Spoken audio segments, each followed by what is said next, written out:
चलिए 2 मार्क्स का जो है कभी कभार क्वेश्चन आ जाता है, छोटा सा क्वेश्चन है कि जो इलेक्ट्रिक फोर्स होता है जो 2 पॉइंट चार्ज के बीच में या दो किसी भी चार्ज के बीच में जो लगता है उसको इलेक्ट्रिक फोर्स बोलते हैं। जैसे कि दो मास के बीच में लगने वाले फोर्स को हम क्या बोलते हैं, ग्रेविटेशनल फोर्स बोलते हैं। उसी तरीके से दो चार्ज के बीच में लगने वाला फोर्स क्या कहलाता है, हमारा इलेक्ट्रिक फोर्स कहलाता है। और उस इलेक्ट्रिक फोर्स की कुछ कुछ जो है प्रॉपर्टी होती है, तो वो 2 मार्क्स में आपसे पूछा जाता है कि जो दो चार्ज के बीच में फोर्स लगता है जिसको आप इलेक्ट्रिक फोर्स बोलते हो या कोलम्बियन फोर्स बोलते हो, कुलम्ब्स फोर्स बोलते हो, ठीक है, उसकी जो है प्रॉपर्टी बताइए। ठीक है, तो सबसे पहले जो है आप क्या करोगे, यहाँ पे हेडिंग डालोगे प्रॉपर्टीज ऑफ इलेक्ट्रिक फोर्स। ठीक है, इसमें क्या लिखना है, तो सबसे पहला आपको जो है कुछ कुछ जो है ऐसे ही पता है कि ये फोर्स हमारा अट्रैक्टिव रिपल्सिव दोनों नेचर का होता है।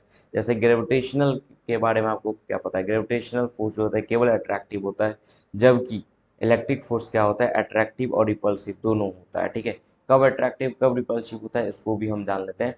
पहले आप जो है पहला पॉइंट लिखोगे वहाँ पे, electric force is both attractive and repulsive. अगर आपका दो चार्ज है ना सेम नेचर का हो तो उन दोनों के बीच में रिपल्शन होगा। अगर अनलाइक चार्ज हो, अपोजिट नेचर का हो, तो दोनों में क्या होगा, अट्रैक्शन होगा। समझ में आए? तो सबसे पहले जो अगर आपसे पूछा जाता है तो आप यही लिखोगे, electric force is both attractive and repulsive in nature. ठीक है, ये दोनों नेचर का होता है।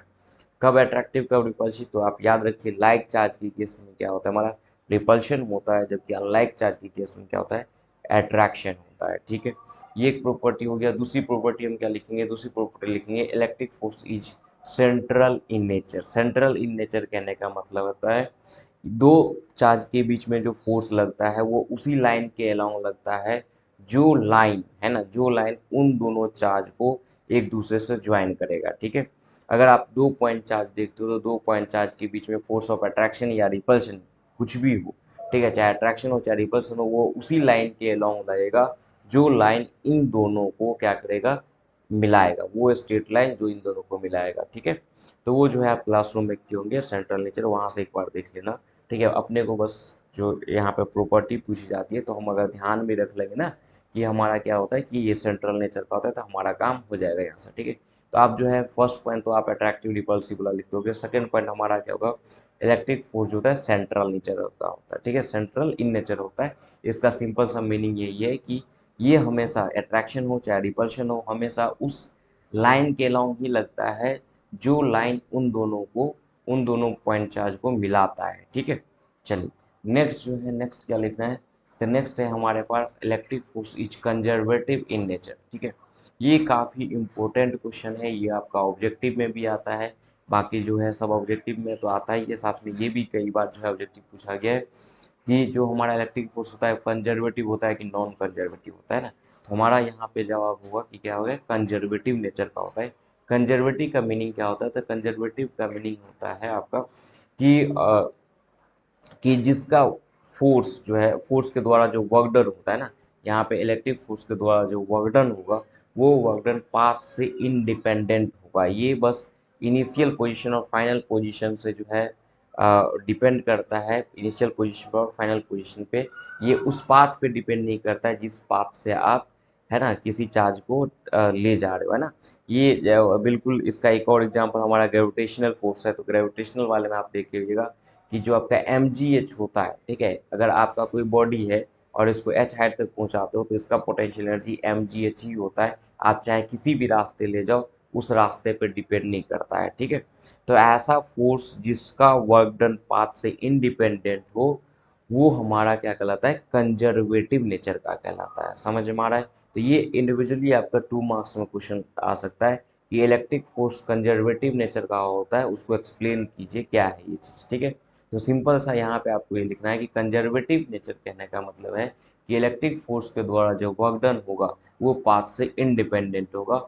ये बस इनिशियल पोजीशन और फाइनल पोजीशन पर डिपेंड करता है। ठीक है, किस रास्ते आप लेंगे उस पर कोई निर्भर नहीं करता। ठीक है, तो ये चीज़ होगा, कभी जो है इसका भी हम अलग से सेपरेट वीडियो जो है हम इस पर बात करेंगे बना के। ठीक है, चलिए नेक्स्ट जो है, नेक्स्ट एक और प्रॉपर्टी आप लिखो, electric force depends on medium. ठीक है, तो आपको पता है जो आप कुलॉम्स लॉ जब किए होंगे तो कुलॉम्स लॉ में के का जो वैल्यू होता है ना, तो के का वैल्यू जो 1/4 पाई एप्सिलॉन नॉट, वो एप्सिलॉन नॉट जो है वही एप्सिलॉन नॉट क्या है, परमिटिविटी ऑफ मीडियम। क्या है? परमिटिविटी ऑफ मीडियम, जिसके वजह से आपका फोर्स जो है आपका अफेक्टेड होगा। तो ये अपने को पता है कि जो फोर्स होता है वो हमारा मीडियम पे भी डिपेंड करता है कि किस मीडियम में फोर्स दो चार्ज के बीच में लग रहा है। इसका कहने का मतलब ये है कि दो चार्ज के बीच में, एयर में आप देखोगे तो फोर्स कुछ और होगा, और वही चीज़ आप दो चार्ज के बीच में अगर किसी मीडियम में ले जाओगे, वाटर में ले जाओ या किसी भी मीडियम में ले जाओ, तो उसका फोर्स अलग होगा। ठीक है, इसका भी एक सेपरेट वीडियो बन सकता है, और शायद हम किए भी हैं, आप देख लेना।